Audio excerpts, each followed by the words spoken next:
Hello everyone, it's storytelling time. Welcome to Tell Me a Story with Librarian Jeanne. That's me, Librarian Jeanne. Tonight, it's a special story tonight. It'll be a little different than the stories I usually tell because it's a story about a real person and his life. Now, October is LGBT History Month. Those letters are L for lesbian, G for gay, B for bi, and T for trans. This month, we celebrate and learn about people who made LGBT history. I wanted to know more about a man named Harvey Milk, and I used these books. Who was Harvey Milk? The Harvey Milk Story, and Pride, the story of Harvey Milk and the Rainbow Flag.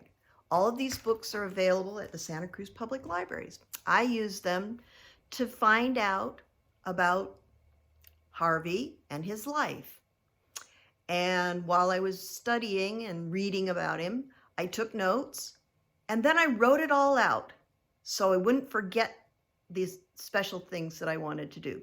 So tonight, instead of actually telling a story to you, I'm going to read what I wrote from my notes. And I put them on my iPad like this. And I hope you can see it. And I'm just going to be reading it like I would read a book. Hopefully you'll enjoy this learning about Harvey Milk. I did.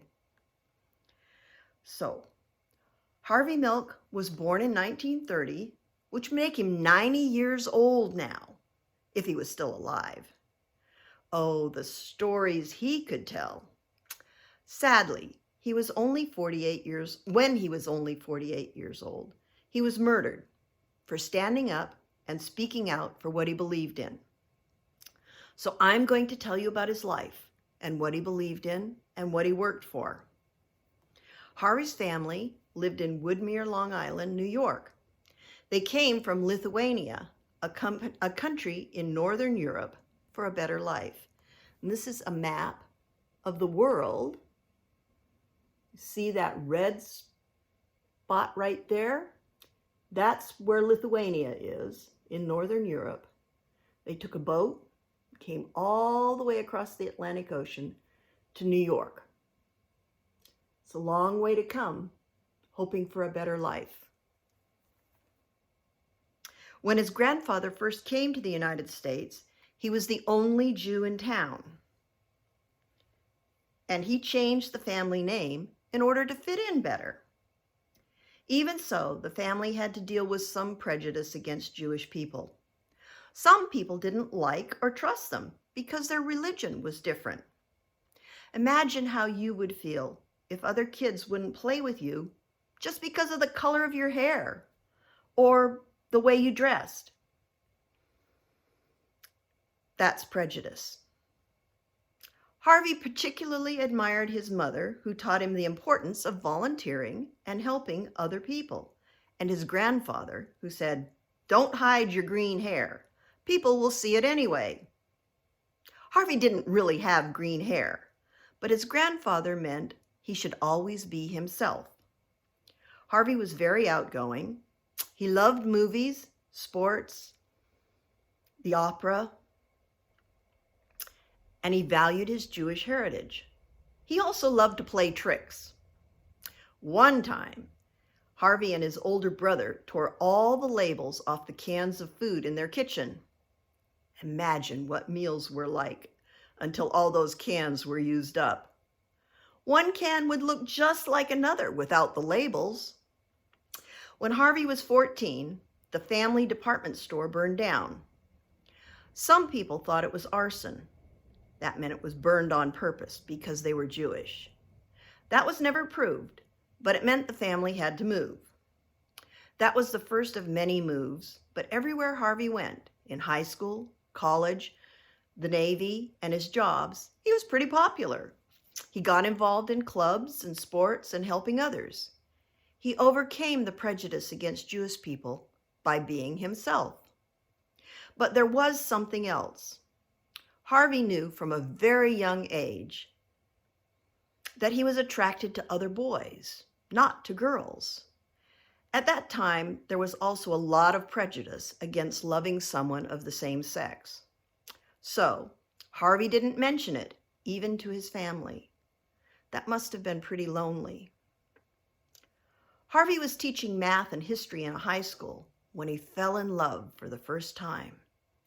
He actually quit his job, a job he was good at and enjoyed, before people found out, because he knew he would be fired if anyone found out about his relationship with another man. When Harvey was in his early 30s, two things happened. One, he and his first love broke up.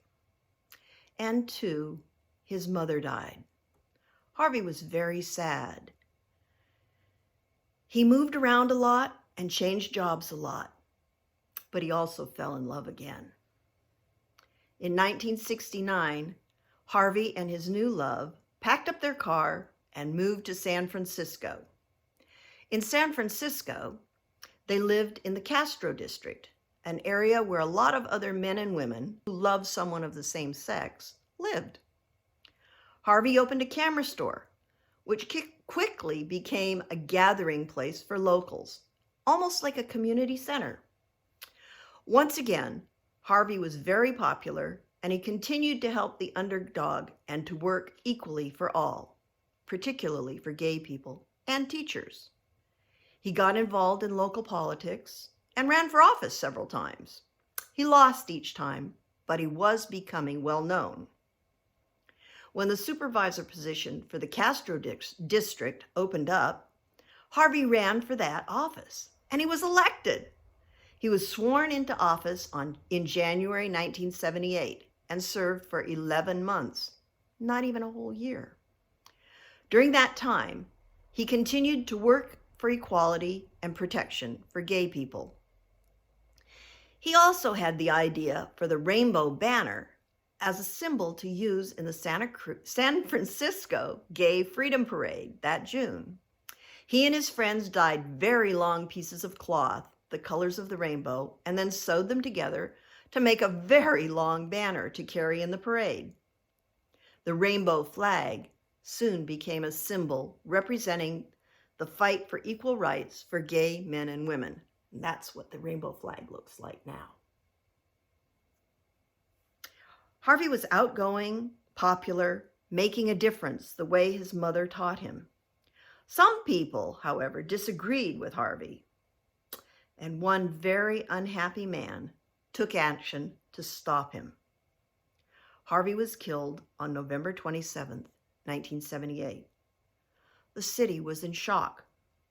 Harvey was only 48 years old. He had accomplished a lot and led the way for many more changes. He followed his mother's teaching all his life to make things better, and eventually he followed his grandfather's advice. Don't hide your green hair. People will see it anyway. Harvey was true to himself, and in 2004, the United States Postal Service made a stamp with his image on it. And there is a picture of the Harvey Milk Forever stamp. That was Harvey Milk.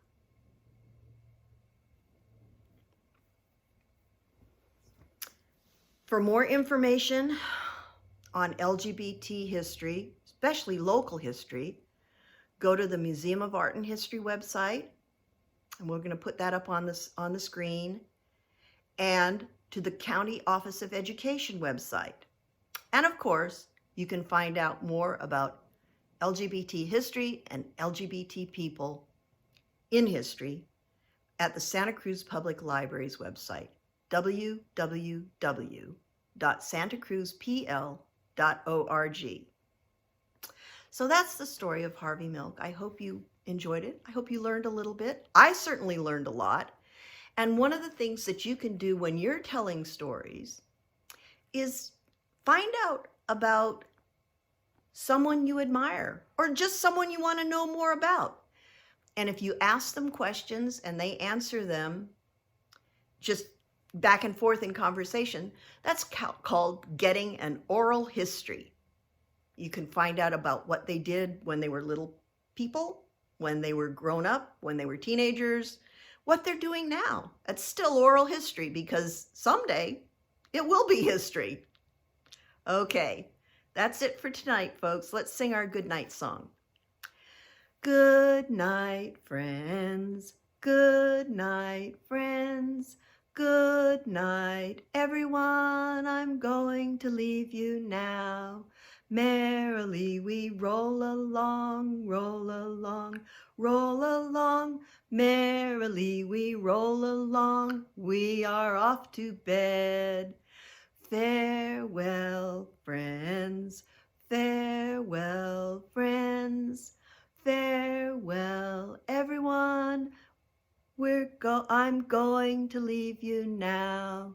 Merrily we roll along, roll along, roll along. Merrily we roll along. We are off to bed. Sweet dreams, everyone. Sweet dreams, everyone. Sweet dreams, everyone. We are off to bed. Good night, everyone. Sweet dreams. Don't forget to tune in next Wednesday night for bedtime stories with Librarian Jackie. Good night.